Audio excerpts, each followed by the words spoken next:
Dancing through life, something so something, something done done. Dancing through life. That's all I got for the intro, baby. Just run it.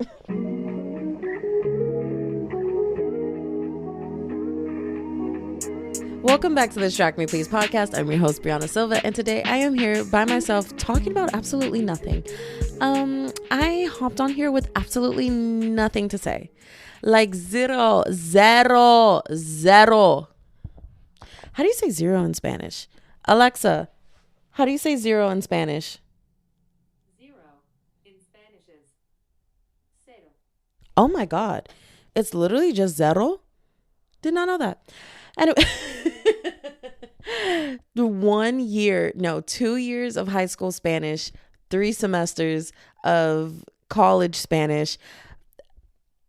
Duolingo really be trying me. I was going to say a couple of years on Duolingo. Haven't kept up with it.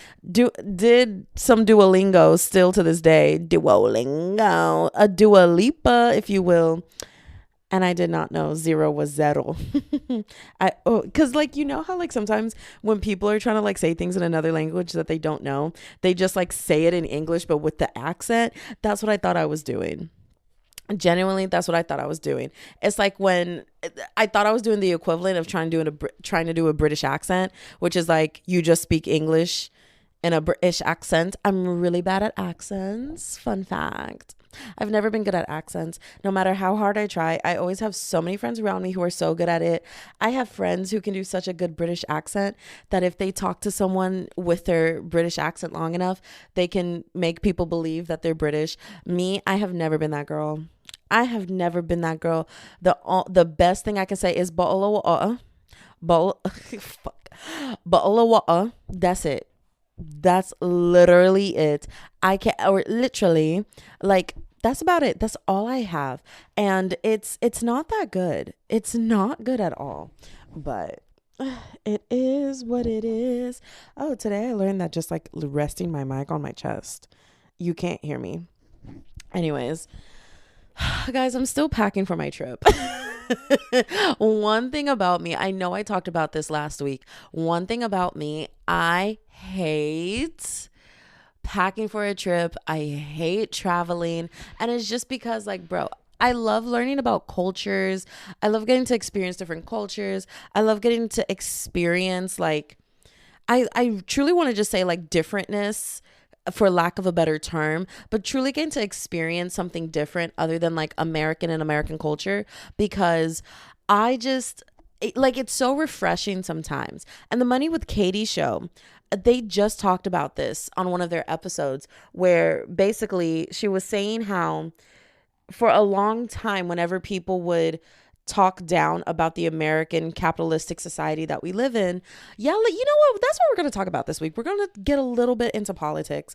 I do feel very strongly about politics, and it's just, there's just no other way to put it. To me, I keep up with it. I keep up with like all the laws changing, because when you really start to deep dive, because another thing that's like another little hobby of mine is personal finance, keeping up with personal finance. How do you track your finances? How do you live a life without actually having a budget? How do you, like, you know, just like, how do you survive? Money makes this world go round. As much as I wish that it didn't, it does. And if you want to just do anything in life, girl, if you want to breathe, you need to know how to handle money, because that's not even a joke. You have asthma and you don't have the money to afford your asthma. Good luck, Charlie. I'll be at your funeral. It's not even funny. And so I really do care about a lot of financial stuff. And the thing is, I was not that big into like politics, because I mean, one, I was just like a kid, and like who cares? I literally couldn't even vote. And then when I finally got my first chance to vote at 18, I really didn't care about politics that much either. It's like I started to care, but I started to care in a sense of like, choose the lesser of two evils. Don't think too much about it. You just know that this one person is going to be horrible for you and your future and your community. So let's go with the other person, right? They're obviously the better option. And then now moving forward, especially with this most recent election, I really wanted to do my due diligence to deep dive into what one person winning could mean for me. And I will say, like, just for my personal opinion and my morality and stuff, I definitely do lean towards one side more than the other. In fact, I think I completely lean to one side completely. But I think the Money with Katie show broke it down the best way, which is that as much as, we want to sit here and go, oh, we're not political, I don't like getting political. And I know this is literally a podcast where I talk about books, but I mean, anyone who's on Threads. And so, like, I'm probably going to do more of my podcast promotion on Threads because that's where my community is. Reading is political, and there is nothing that you can do in life that does not have to have some political affiliation in some way, shape, or form, down to your personal finance. I mean, the reason why you're sitting here trying to do personal finance, trying to figure out, like, what is the healthiest way to get into debt and a healthy way to pay off your debt.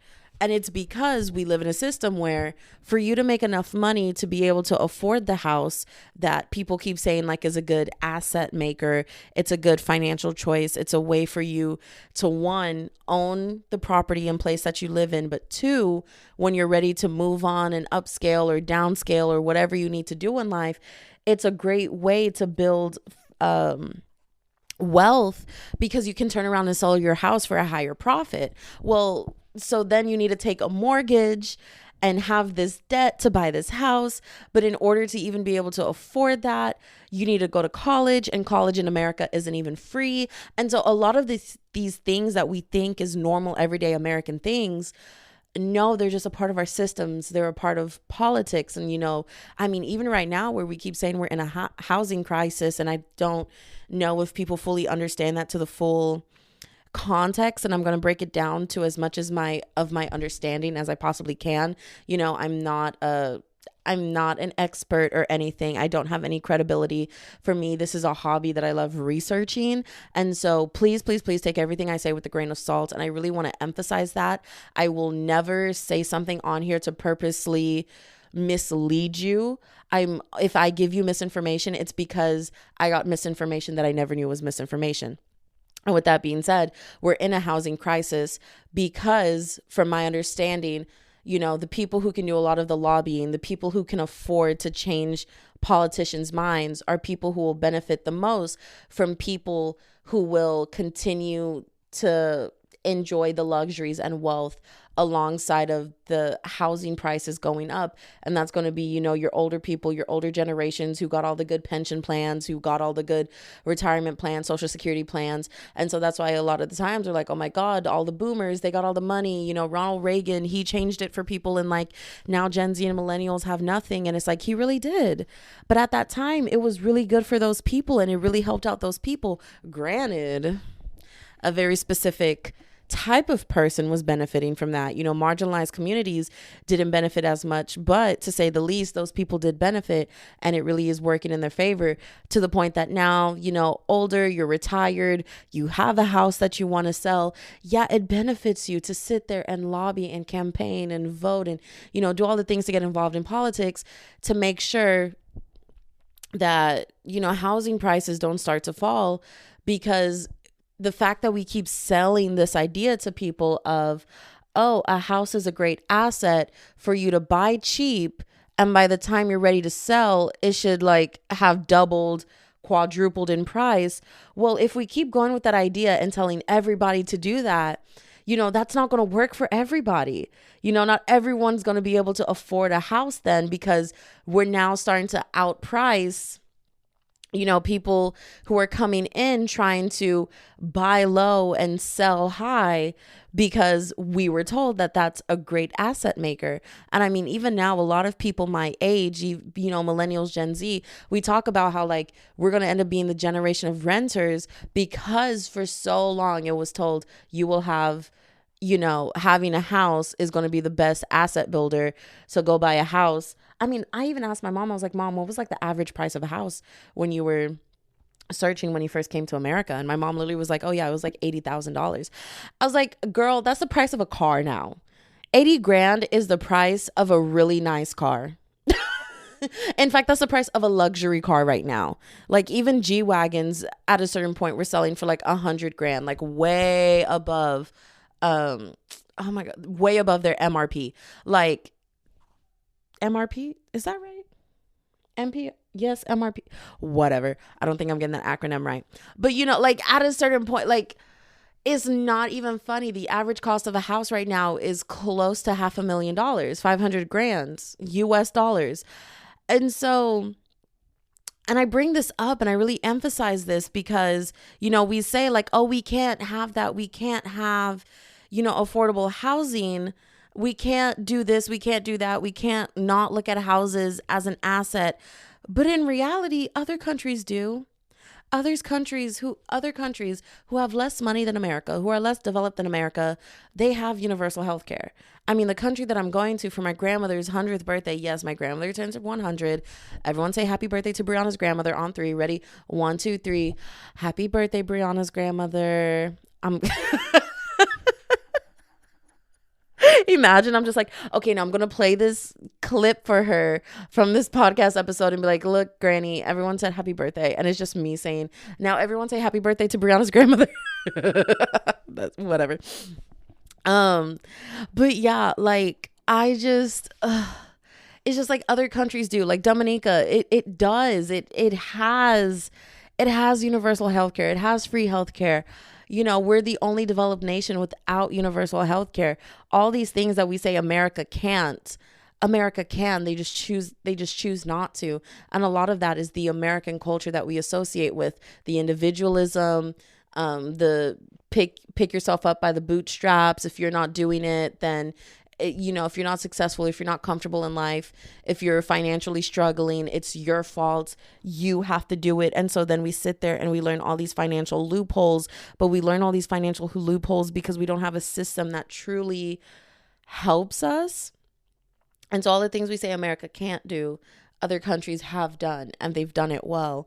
And I've really been kind of breaking down my knowledge of that. Because I mean, I even admitted it on another podcast episode. I used to be part of the Rise and Grind, LLC Twitter, which is so funny because it's not like that content typically isn't geared towards women. It's really geared towards men.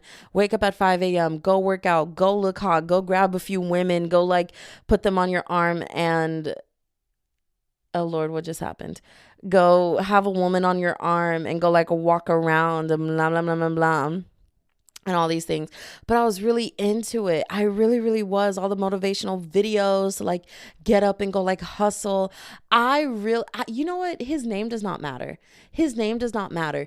If you have been lucky enough to not be on the side of the internet where there's that guy who was like, oh my God, I have 3 days in one day. That's how I maximize my days.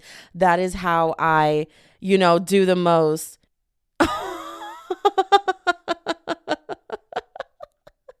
Sorry. Danny literally just texted me a picture of her face. So she's like, this is why I don't come to the mall by myself. That's why I was just like, I went silent for a little bit. I was like, what just happened? The kiosk in the center of the mall? Well, someone grabbed her, dragged her, and they're like making her try the products on her face. And I'm just so dead because in this picture, homie just looks so over it. She is literally just like staring at her phone like, send help. Please send out a rescue mission for me. Oh my gosh, she said I just sat there for 10 minutes. Oh, friend. Oh my, I'm so excited. Danny's coming with me to like this little family 100th birthday party vacation that I'm going on for some time with my fam. And so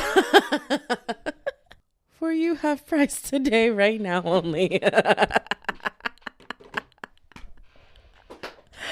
It is so funny. This is why I couldn't be a sales. I don't like, it's not even that I don't think that I don't have the charisma. Back to like things come to systems and politics and this and that.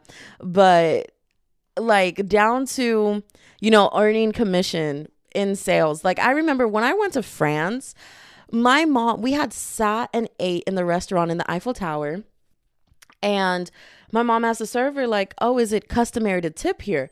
Something my mom knew that I didn't know because my mom's an immigrant and she comes from a French island. in on her islands, like people don't really see tipping as a mandatory thing.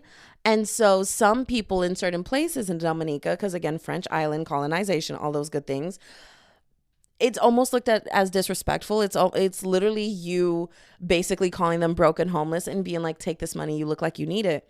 And so at in the restaurant in the Eiffel Tower, me as an American, my first instinct is to tip.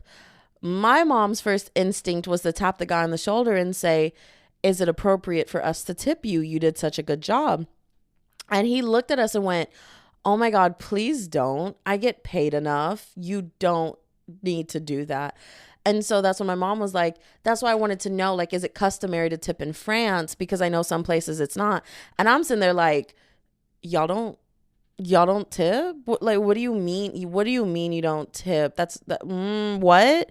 And that's when he was explaining, like, yes, France is one of the places where if you tip a worker, it's kind of looked down and like frowned upon because it's kind of looked at as like, you just called me broke. Like, my boss pays me enough money to survive. You tipping me is like, you're giving help to the needy and you're calling me needy. So we look at that as very rude because you're making assumptions about me, obviously based off of my appearance, because you wouldn't know the life I live based off of the help that I provided you as a worker here at this establishment. And so that's when I really became sort of radicalized ever so slightly. I don't even think I'm using this in the right way, but like, especially when it comes to tipping in America, I know, we always see the whole like, we need to tip and you need to tip everyone and everyone deserves a tip and blah, blah, like you have to tip everywhere. They only work for tips and blah, blah, blah, blah, blah.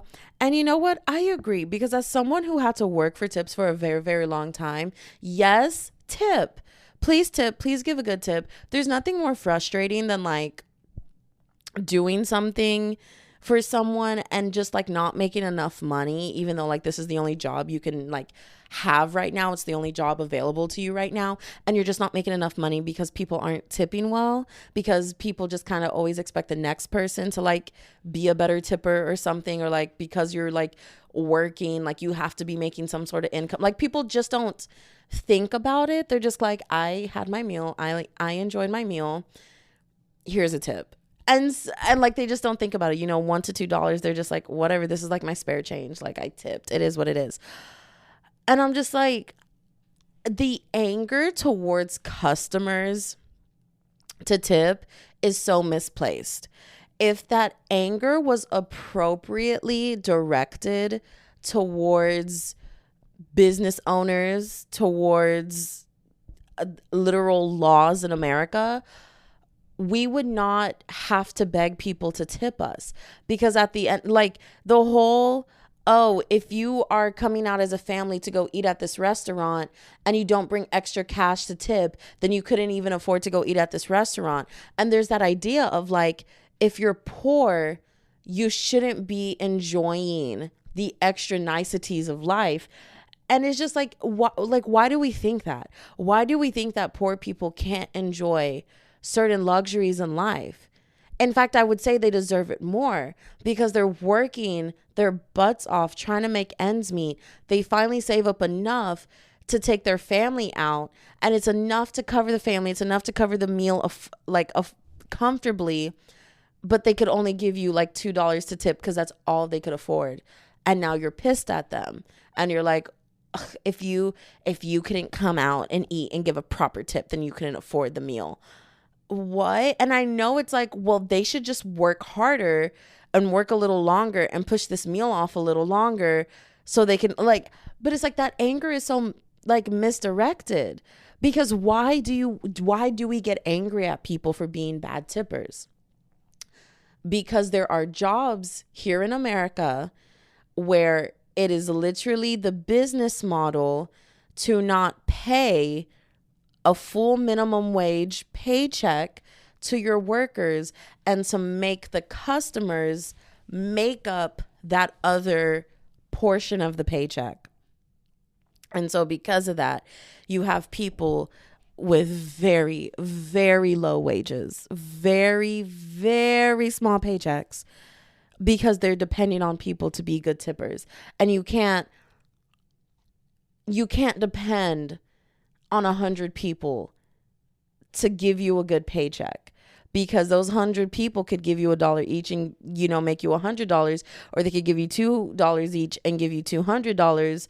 But what's the reality of life? Some people are not going to leave money. Some people are going to drop a few quarters on the table. Some people are going to leave $1. You're going to have the person who's been in your shoes before, who feels bad, who feels comfortable in life, so they plop a 20 to 50 to $100 tip, and they're like, yeah, you really deserve this. I know what it's like to work my butt off. Like, good job, so you can't depend on people. But you know what, you know who you should be depending on? The person who said, if you do this job for me, I will pay you for helping me grow my business and helping me maintain my business. That one person is the person who deserves to just be ridiculed down into the ground. And I know we sit here and say, like, that's not possible. That's not possible. Why is it not possible? Other countries do it all the time. In fact, that's how a job works. And in fact, if I'm not mistaken, the reason why we have waiters and waitresses and even like gig workers who only get paid a very small amount. And when I say gig workers, I'm talking about like your Uber and Lyft drivers who have to work for tips too. The reason why we have jobs like that is because during the Great Depression, owners were literally telling them workers, I can either cut your pay or I can lay you off, but I can't afford to not do one or the other. And so workers chose to have a reduced pay because at least they had a job, at least they had some income, even though they were struggling, and they really trusted in their community to make up the rest of the paycheck, because hey, I'm working for little to nothing due to the Great Recession. So please, leave what you can, and as a community effort, help me pay off my paycheck because at least I have a job, but leave what you can.